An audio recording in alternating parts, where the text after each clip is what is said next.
Bien, dernière période climatique qu'on va étudier, le Paléozoïque.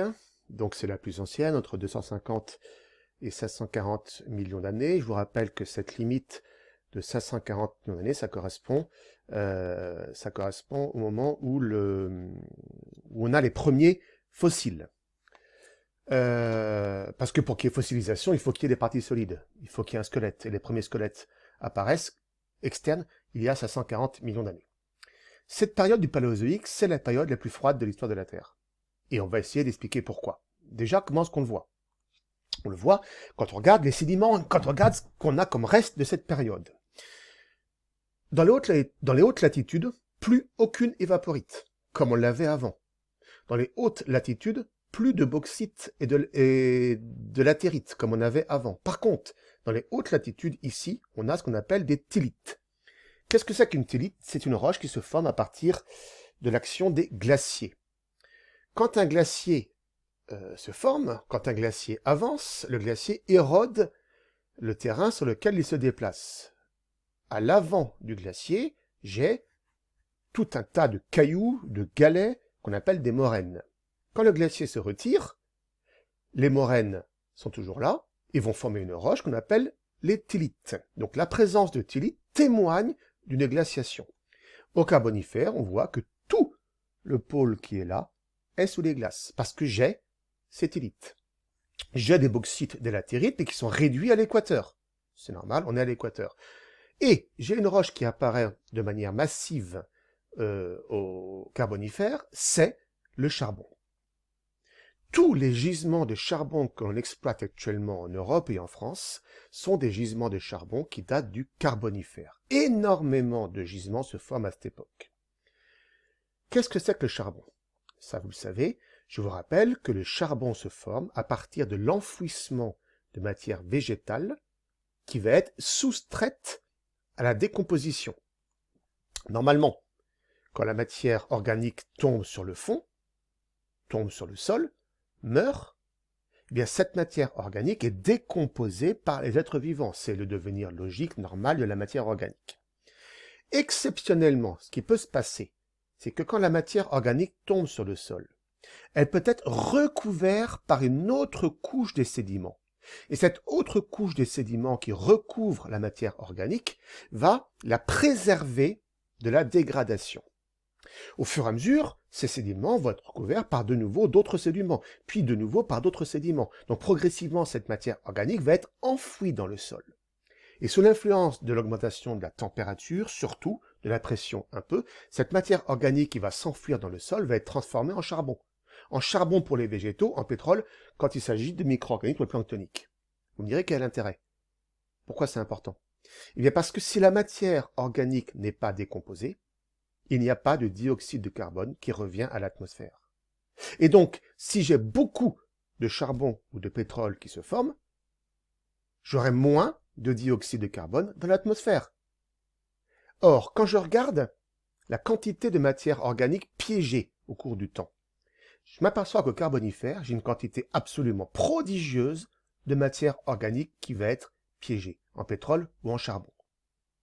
Toute cette matière organique qui est piégée, c'est autant de matière organique qui ne sera pas décomposée. Et toute cette matière organique qui n'est pas décomposée, c'est autant de dioxyde de carbone en moins qui va être réémis dans l'atmosphère. Et si j'ai moins de dioxyde de carbone dans l'atmosphère, j'aurai un effet de serre qui va diminuer, j'aurai une température qui va baisser. Et voilà pourquoi, au Carbonifère, la température est très basse. Voilà pourquoi, au Carbonifère, je vais trouver des glaciers qui recouvrent ici tout le pôle sud, je vais trouver des thylites, je vais trouver des fossiles de climat chaud uniquement cantonnés à l'équateur, d'accord? Maintenant, il faut que j'essaie d'expliquer pourquoi est-ce que j'ai ce charbon, pourquoi est-ce que cette matière organique a été enfouie. Eh bien, quand vous regardez la position ici des continents, on peut les regarder aussi sur Tectoglobe, qui est toujours ici ouvert.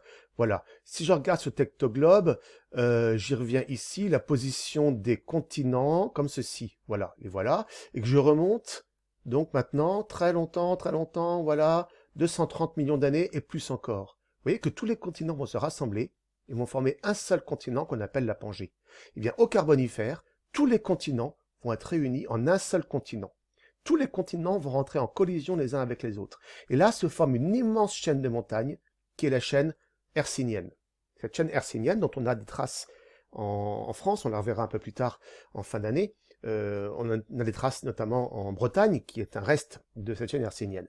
Donc, fin du Carbonifère, grande collision mondiale, tous les continents forment un seul continent, une très grosse et très haute chaîne de montagnes se forme, et, pourquoi c'est important? Parce qu'en fait, toute la végétation qui s'est développée pendant cette période ici du Paléozoïque, eh bien, va être enfouie sous la destruction de cette chaîne hercynienne. J'ai une immense chaîne hercynienne, donc un immense relief.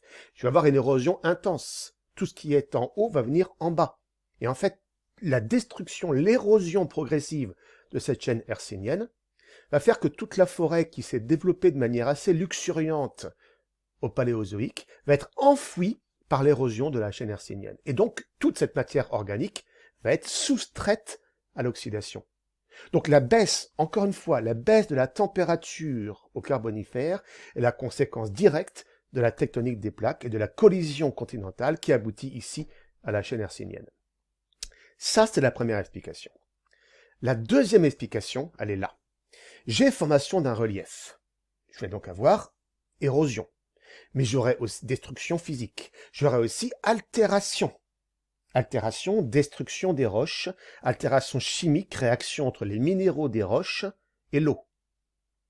Et cette altération chimique, va consommer du CO2. Regardez, pour altérer les carbonates, j'ai une réaction CaCO3 plus H2O plus CO2 qui va mettre en solution du Ca2+, et du HCO3-. J'ai donc du CO2 qui a été consommé. Dans cette chaîne de montagnes hercyniennes qui est là, l'essentiel des roches sont des silicates, des granites notamment, très importants. Si vous prenez cette roche silicatée qui est là, ce minéral, CaAl2SI2O8, c'est un feldspath. Ce minéral qui est là, CaAl2SI2O8, va réagir avec de l'eau et du dioxyde de carbone pour me donner un minéral argileux, ça c'est de l'argile, plus du calcium mis en solution, plus des ions HCO3- mis en solution. Donc l'altération de ce minéral me donne de l'argile et surtout consomme du CO2. De même pour ce minéral qui est là, NaAlSi3O8. Ce minéral va être altéré par l'eau en présence et en consommant du dioxyde de carbone pour me donner de l'argile, Al2Si2O5OH4, avec mise en solution d'ion sodium Na2+, et d'ion hydrogénocarbonate HCO3-. Peu importe les formules. Ce qui est important, c'est de voir ceci. L'altération consomme du CO2. Dans les océans, quand se forme du calcaire, notamment dans les coquilles calcaires, j'ai Ca2+, plus 2HCO3- qui donne du CaCO3 plus H2O plus CO2. Donc là, j'ai libération de CO2. Mais si vous faites le bilan total, j'ai un CO2 ici, j'en ai deux qui sont là. Donc globalement, l'altération chimique consomme du dioxyde de carbone. Donc dès que j'ai un relief, dès que j'ai une masse de roche mise en surface en altitude, immédiatement, les processus d'érosion et d'altération se mettent en place. L'altération, c'est la destruction des roches. L'altération peut être chimique, peut être physique. Qu'est-ce que c'est que l'altération physique? C'est par exemple l'alternance gel-dégel. L'eau gelée prend plus de place que l'eau liquide. Donc alternance gel-dégel, ça fait exploser les roches. Ça, c'est l'altération physique, ça ne m'intéresse pas ici. L'altération peut être aussi chimique. Qu'est-ce que c'est que l'altération chimique? Ce sont les réactions d'hydrolyse entre l'eau et les minéraux. L'eau est une molécule polarisée, H+, au moins. L'eau peut réagir avec les minéraux qui sont aussi des molécules polarisées. Donc l'altération chimique dont j'ai ici deux exemples d'équations, eh bien, va consommer du dioxyde de carbone. Et plus j'ai d'éléments mis en relief, plus l'altération sera importante. Et donc moins j'aurai de dioxyde de carbone dans l'air. Et si la quantité de dioxyde de carbone diminue dans l'air, alors, eh bien dans ce cas-là, la température va diminuer.